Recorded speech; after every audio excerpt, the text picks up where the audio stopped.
اللہ کی لاٹھی بے آواز ہوتی ہے۔ جبران کے ساتھ جو کچھ ہوا اسی کا بویا ہوا بیج ہے۔ انسان یہی سمجھتا ہے کمزور کے ساتھ جو چاہے کر لو، کوئی کچھ نہیں کہے گا، لیکن یہی اس انسان کی بھول ہے۔ میزان عدل کبھی ڈگمگاتا نہیں ہے، ظالم کی رسی ایک دن کھنچتی ہی ہے۔ آئیے آپ کو سناتے ہیں یہ المناک سچی کہانی۔ اس سے پہلے ہمارے چینل سعیدہ وائس کو سبسکرائب کر دیں اور اسی طرح کی کہانیاں سننے کے لیے بیل کو پریس کریں۔ رات کے تقریباً 12 بج رہے تھے۔ میں اور آصف ابھی ایک تقریب میں شرکت کر کے لوٹے تھے۔ میں نے چابی لگا کر لاک کھولا، آصف میرے پیچھے تھے۔ میں فلیٹ کے اندر داخل ہوئی تھی کہ پیچھے پیچھے آصف بھی داخل ہوئے۔ وہ ابھی دروازہ بند ہی کر رہے تھے کہ انہیں کسی نے زور سے دھکا دیا۔ وہ اگر مجھے تھام نہ لیتے تو ان کا صحن میں گر جانا یقینی تھا، جبکہ میں نے پردے کو پکڑ کر خود کو سنبھالا تھا۔ دھکا دینے والے پر نظر پڑی، اس کے ہاتھ میں پستول تھی۔ اس نے ہمیں دھمکی دی، خبردار، کوئی بھی حرکت نہ کرے ورنہ میں گولی چلانے میں تاخیر نہیں کرتا۔ پستول والے کا چہرہ بتا رہا تھا وہ خود بھی خوفزدہ ہے، جسے کوئی اس کے تعاقب میں ہو، اور وہ تعاقب کرنے والے سے بچنے کے لیے ہمارے ہاں گھس آیا ہے۔ اس کے چہرے پر نظر پڑتے ہی مجھے ایک دھچکا سا لگا۔ اس چہرے کو میں کبھی بھول نہیں سکی تھی۔ وہ کوئی اور نہیں، جبران تھا، وہی جبران جسے میں کئی برسوں سے بھولنے کی کوشش کر رہی تھی، پھر بھی بھول نہیں پائی تھی۔ میں خود کو اس کا قاتل سمجھ رہی تھی، جبکہ وہ زندہ تھا۔ مجھے اچھی طرح یاد ہے وہ 6 منزلہ عمارت سے نیچے گرا تھا اور گرتے ہی دم توڑ دیا تھا۔ جو انسان ایک بار مر جائے وہ کس طرح زندہ ہو سکتا ہے؟ یہ کوئی اور شخص ہے، یقیناً اس کی شکل جبران سے ملتی ہے، کیونکہ یہ انداز اور اطوار سے چور اچکتا لگ رہا ہے۔ جبران اور اس کا کیا مقابلہ؟ یہ سوچ کر میرے دل کو ایک طرح سے اطمینان سا ہو گیا تھا۔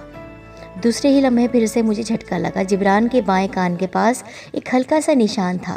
یہ بچپن کی ایک چوٹ کا نشان تھا۔ اس کے بعد اسی جگہ ویسا ہی نشان تھا۔ یہ کیسے ممکن تھا؟ 2 افراد کی شکلیں مل سکتی ہیں، لیکن یہ کس طرح ممکن تھا؟ دونوں افراد ایک ہی مقام پر ایک ہی چوٹ کا نشان لے کر کھڑے ہوئے ہیں۔ میں خواب نہیں دیکھ رہی تھی، یہ کھلی حقیقت تھی۔ جبران کا ڈپلیکیٹ میرے سامنے کھڑا تھا۔ اس نے مجھے معنی خیز انداز میں دیکھا تھا۔ وہ جبران ہی تھا، مجھے شک ہو گیا تھا۔ اس نے مجھے پہچان لیا تھا۔ یہ بھی ممکن تھا کہ اس نے اس سے قبل مجھے کہیں دیکھا ہو اور میرا پیچھا کرتے ہوئے فلیٹ تک آیا ہو۔ اگر یہ جبران ہی ہے تو ضرور اپنا انتقام لینے آیا ہے۔ میں جبران کو قتل نہیں کرنا چاہتی تھی، وہ محض ایک حادثہ تھا۔ وہ مجھے برباد کرنے کا ارادہ رکھتا تھا، مجھے پکڑنے کے چکر میں آگے بڑھا تھا اور میں نے اسے پیچھے سے دھکا دے دیا تھا۔ وہ اپنا توازن برقرار نہ رکھ سکا تھا اور زیر تعمیر پلازا سے نیچے گر پڑا تھا، مگر اس وقت وہ میرے سامنے کھڑا تھا، خوبصورت اور بہت خوبصورت۔ تمہاری بیوی بہت خوبصورت ہے، وہ زور سے ہنسا، لگتا ہے کسی خاص تقریب سے لوٹے ہو۔ تقریب میں ٹھونس ٹھونس کر کھانا کھایا ہوگا، ہے نا؟ مگر میرا پیٹ خالی ہے اور مجھے بہت زور سے بھوک لگی ہے۔